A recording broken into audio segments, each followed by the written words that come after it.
Hey guys, it's your girl Crispy. So last week was a very hectic week for me, so this week I'm going to be uploading 2 videos in one day. That's just so I can catch up with where I'm at in this installment and just to catch up in videos in general. So yeah, you guys are getting 2 videos this week. I'm really sorry about that. So this is the third installment to I was a guard stationed at a secret government prison. Um, just ignore it. It was a job easier said than done. And honestly, was it even a good idea?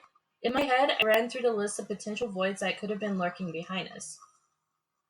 Of course, none of them were really ideal, especially not the rowdy clown, whose laugh sounded hauntingly similar to the one we were hearing behind us. And then we heard it again, louder this time. I muttered a barely audible frick in response. Realistically, if it did turn out to be one of the voids, putting up some kind of resistance would have been pointless anyways. We were as good as done for. With that logic in mind, I turned my attention back to the monitors, hoping that whatever the hell was behind us, it would stay put for a bit longer. In the meantime, Hugo and Kill were about to fight the gladiator and his minions. Hey, Englishman, Kill said, you regenerate quickly? Hugo sighed, stretching his neck out. First of all, don't call me that. It's rather crass. And no, not much faster than an average man. But no matter, God has ordained me a holy commission. He won't let me die until I've fulfilled my duty.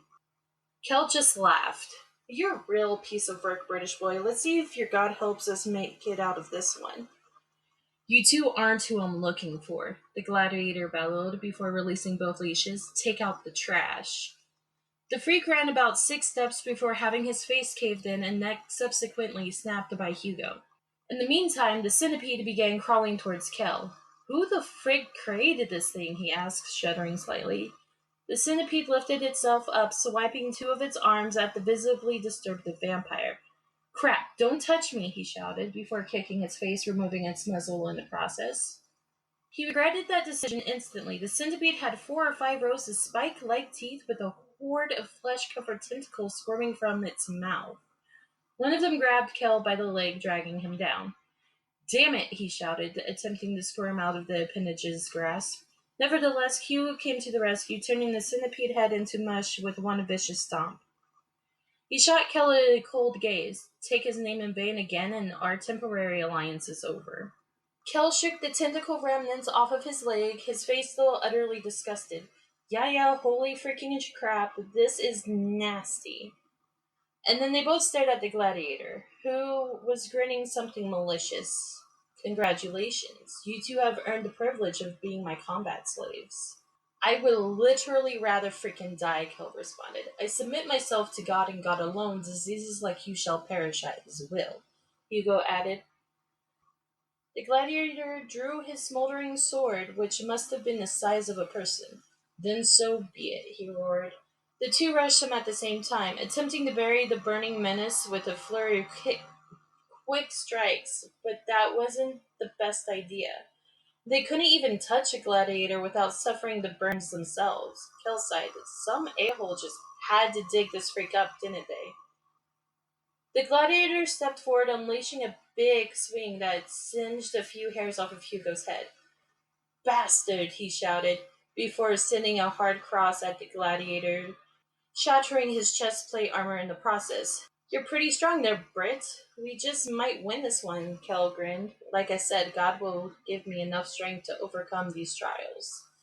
Hugo moved towards the gladiator with seemingly unwavering resolve, his eyes shining a bright crimson. His face was wrought with such intense stoic determination that I nearly forgot his ultimate goal was to commit global genocide and began cheering him on. The gladiator sneered at the challenge, swinging his blade once again. This time, Hugo deflected it with his elbow, cracking the metal while doing so. He followed up by directing a flying kick to the gladiator's jaw, managing to rip it off completely. Kel followed up by biting into Gladiator's shoulder and tearing a large chunk off, burning most of his face in the process. Ugh, he said, spitting out the charred, undead flesh. Not my cup of tea. Are you alright? Hugo asked, staring at the scorched face. Yeah, it should heal up in no time. However, the gladiator was relentless, letting out a frenzied roar before bolting towards Kel. He managed to dodge most of the gladiator's blows, only taking a full brunt of his last punch. Still, that one was enough to form a deep, fleshy crater in his torso, while also sending him flying into the steel rail, causing it to bend. Damn, Kel stammered out, staring down at the unsightly wound. Nope, that's not good. Going to take longer to heal. Hugo exhaled. The situation has become bothersome. He went back after the gladiator, sending a ruthless barrage of strikes his way. There was an evident skill gap between the two voids, with Hugo landing about 90% of his attacks. On the other hand, the gladiator only managed to land 3 or 4 clean hits of its own. Nevertheless, each one of them dealt far more damage than any of Hugo's. After about a minute of fighting, Hugo's left arm was completely mangled. His right rib cage had been shattered and the entire right side of his face was burnt. The gladiator had also taken a fair amount of damage, but not nearly enough to even slow it down. Kel groaned as he attempted to insert himself back into the fight, but that task wasn't an easy one. He could hardly move with his torso just about completely destroyed. I suppose this must be my final trial, Hugo said somewhat solemnly. What the hell are you talking about? Kel asked, still groaning, and then, for the first time since we began watching, Hugo smiled. God wills it. Using his good arm, Hugo removed the upper section of his robe, revealing a pale, mutilated, scar-ridden body beneath. He muttered another prayer before looking at the ceiling, tears now swelling up in his eyes. Thank you, he muttered. Along with his eyes, the scars on his body suddenly began glowing a deep red. Tricks won't be enough, the gladiator thundered before swinging his blade at Hugo's neck. I don't think that I managed to catch exactly what happened next, however, I was certain that I was about to see a head rolling. Instead, the gladiator's blade shattered into what looks like a million pieces. At first, I didn't even notice the gaping hole in the gladiator's chest. How did you? The gladiator was interrupted by his neck being brutally cranked to the side.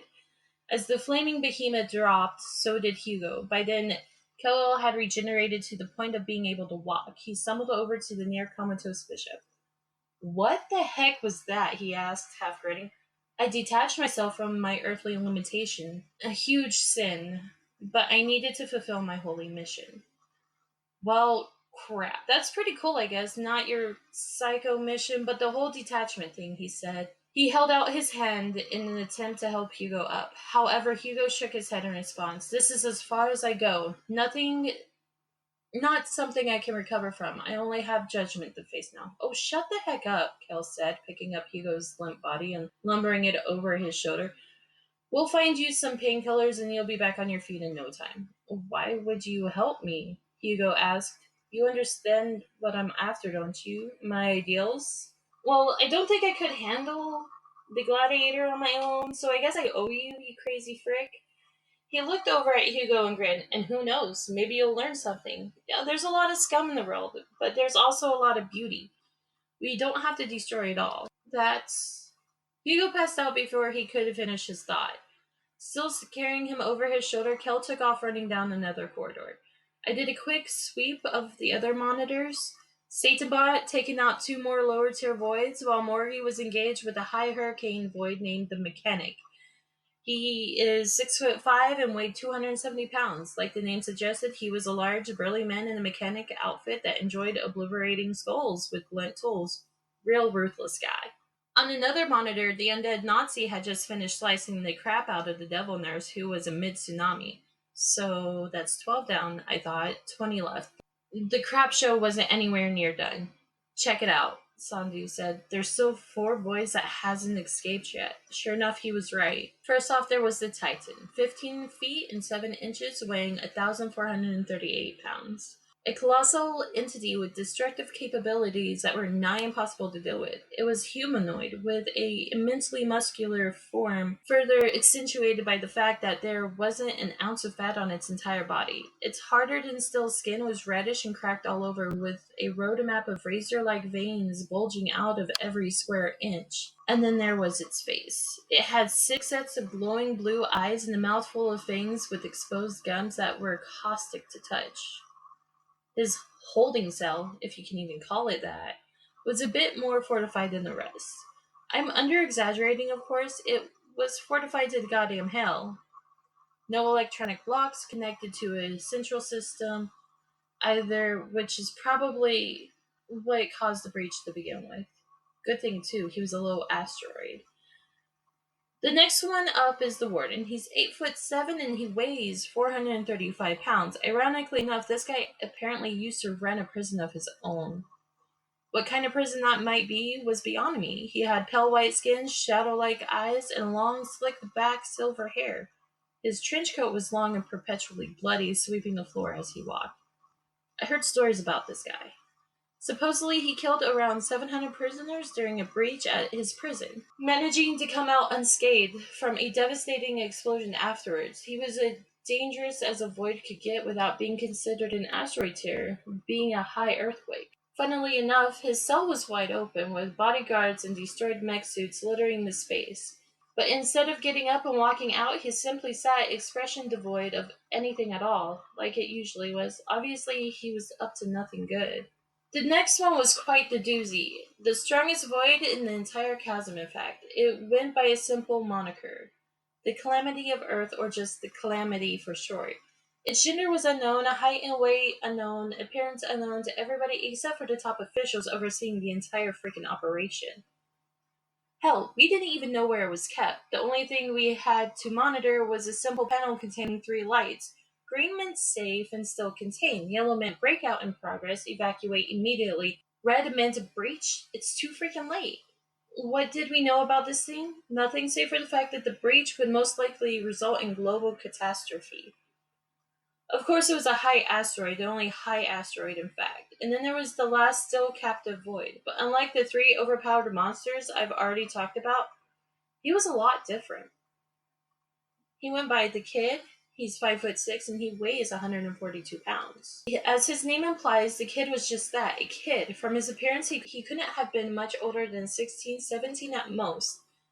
The only thing we knew about him was that he apparently had extraordinary undisclosed abilities he used to slaughter his entire village back in India. But who the hell knows what actually happened to me and nearly every other guard? He just seemed like your average meek teenager. In fact, we rarely ever exercised caution around him. Unlike the rest of the voids in here, he just did as he was told. Always with this incredibly sullen expression on his face. I suppose that I can't blame him given the circumstances. We didn't even bother putting a threat level on him. Nevertheless, we were instructed to keep him there. There's a lot of stuff going on here in the chasm that us guards don't quite understand. I make no reservations about that. Do a lot of voids in here deserve to be locked up? Not even. They deserve to be wiped off the face of the earth. I never understood why we bothered holding the more malicious ones, using taxpayer money just to keep them alive. And then there were the ones I wasn't quite sure belonged here at all. Did they even do anything wrong? Who knows? But one thing was for sure. They were different. Exceptional, I guess. The subjects of state curiosity. I always tried suppressing these thoughts. I mean, who the hell was I? Just some freaking random guard? Not some arbiter or of morality. Still, freak it. This is not the time, so let's see what happens next. I turn my face to a random monitor, trying to take my mind off of the Kid. I caught what appeared to be the middle of a fight. You being Jack the Ripper, 6'1", 170 pounds, the infamous serial killer. Apparently he had performed some arcane ritual while on death's door that granted him an extended lifespan and superhuman strength in exchange for what was left of his already dwindling humanity. He hardly resembled a human when we caught him, with a mouthful of sharp, rotting teeth, eyes sunken beyond reason, and a face riddled with cuts, burns, and various infections. He was quite the sore sight to behold. At the moment, he was once again on death's door. The person who put him there, Belle Vauquelin, aka the Bloody Painter, 5'5", 122 pounds. Despite looking more or less like a normal woman, she was a brutal assassin that wasn't too concerned with the aftermath of her jobs. After killing her target, she'd paint a bloody picture on the walls. Sometimes she'd supplement her art with a few organs. She wasn't incredibly strong, but that didn't matter all too much. She had this obscure ability where she could summon blades out of thin air at the tip of her fingers, use some Espire-like ability to shoot them off in a rapid succession, almost at a machine gun-like rate of fire. She had no problems reducing her targets to mincemeat, the ones that she really disliked, that is. When we finally captured her, she maintained that she only killed the ones that really deserved it. However, any chance of appeal, not that there was any chance to begin with, was shattered when she punctured the throat of 4 guards. She still claims it was an accident till this day. Do I believe her? Well, it's about 50-50 with me. Like I said, she had Jack on the ropes with what must have been over 100 blades planted firmly in the killer's body, including both of his eyes. Still, he had yet to give up as he swung Wirehead's bat blindly and wildly around him. Bella wasn't unscathed herself, though. It looked like she had taken a couple of pretty bad hits to her ribcage and thigh. In addition to that, she had a gnarly bite mark on her hand. Nevertheless, she smiled as she pointed her finger like a pistol at the frenzied Jack, before blasting the killer to shreds, finally ending his grim legacy. Once she was done with that, she let out a loud sigh, clutching her ribs and wincing in pain. Unlike most of the other voids, she wasn't capable of taking too much punishment. After walking a bit, she came across Luz. While still badly mangled from his confrontation with Wirehead, he was walking again. I didn't even know that he could regenerate that quickly. The two stared at each other for about half a minute before Bella stuck out her hand and smiled. It was a risk for sure, but while Luz didn't reciprocate the smile, he cooperated, accepting the handshake without electrocuting her. Another team up, and one that I hadn't necessarily have expected. I did another quick sweep of the monitors. Morgie had taken out the mechanic, although he was limping out, and his next fight wasn't going to be an easy one. It was a few steps from coming across Satanbot. In the meantime, and funnily enough, the undead Nazi was about to square off with the sadistic Soviet, 6'2", 215 pounds, a low earthquake tier. Instead of being zombified like the Nazi, he was more mechanical. More specifically, he was 60% robotic, with his human bits slowly beginning to rot away. The surgeon was engaged in a bloody duel with Spider-Man, 6'9", 225 pounds. And unlike Peter Parker, this guy was basically just a large tarantula with human skin and half of a human head. Kella and Hugo were in the medical center, with the former attending to the latter's wounds. I thought about everything for a second, trying to run the numbers through my head. There were 4 more voids who had definitely escaped that I hadn't seen on any of the monitors yet. But I was really only concerned about 2 of them. You see, within the chasm, there were only 4 asteroid tier voids in total. Only 2 of them were still contained. The problem was rather obvious. Beyond that, there were now 14 voids dead, 4 who still have yet to join the fight, 14 currently active, all 4 asteroids still in play, 3 high earthquakes as well, and TFV and H likely on their way. Holy crap, I thought to myself, the real fight hasn't even started yet. A bout of sudden laughter nearly gave me a heart attack. I looked at Sandu, but his face was dead serious. That meant crap. With everything that was going on, I completely forgot about the elephant in the room. But sure enough, they were finally ready to reveal themselves. As footsteps began echoing from the darkness behind us, I braced myself for whatever horrific entity we were surely about to encounter. But instead of that, it was an unfamiliar guy that looked to be about in his mid-20s, with messy, dirty blonde hair, dressed in a Hawaiian shirt and khakis. He was probably around 5'10" and weighed 130 pounds soaking wet. What the hell? Sandu said upon seeing him. The man continued laughing as he strode towards us. Oh man, he blurted out in between chuckles. There's shit in both of your pants right now, isn't there? Don't lie to me. Well, the joke's gone on long enough. Who the hell are you? Sandu asked, sounding somewhat agitated.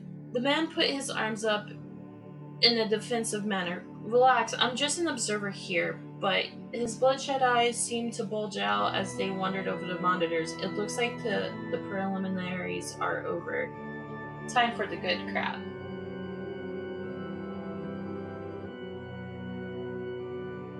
You made it to the end of the 3rd part. So exciting. Welcome to the end card. So this week I'm going to shout out the Elusive Dime on DeviantArt. He is a very great artist, despite the fact that he doesn't think so. And I think we should all pay him a good visit. His link will be down below in the description. And yeah, that's it. Love you guys. Have sweet dreams, darlings.